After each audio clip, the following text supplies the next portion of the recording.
रंग पे आपन रंग चढ़ावे वाला गइल।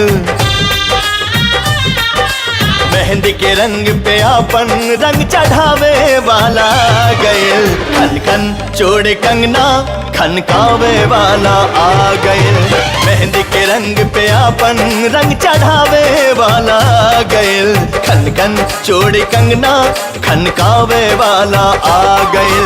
पूरा कहनी जान जवन कहनी हम करार हो, प्यार तबे नु मजा देला जब हो इंतजार हो। काट भरल रहिया में हो, काट भरल रहिया में फूल बिछावे वाला आ गइल। खन खन चूड़ी कंगना खनकावे वाला आ गइल।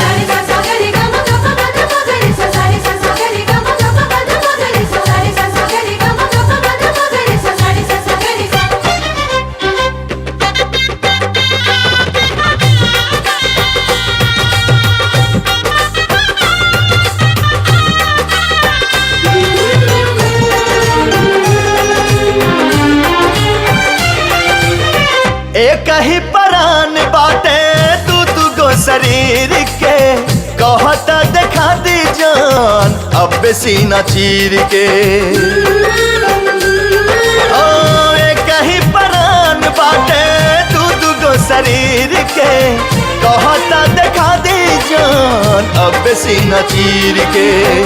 नइखे जरूरत साजन बाटे विश्वास हो, देहिया बा हमरा लगे मन तोहरा पास हो।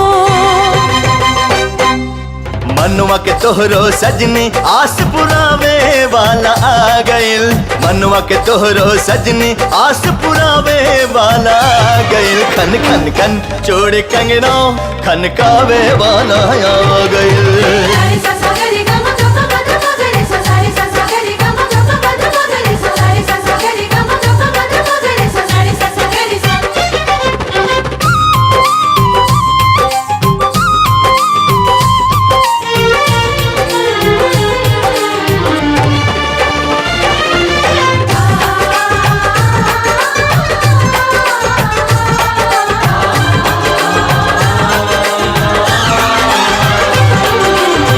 प्यार नहीं नीक लागे कबोई जमाना के, दम कहाँ केकरा में के रोक दे दीवाना के।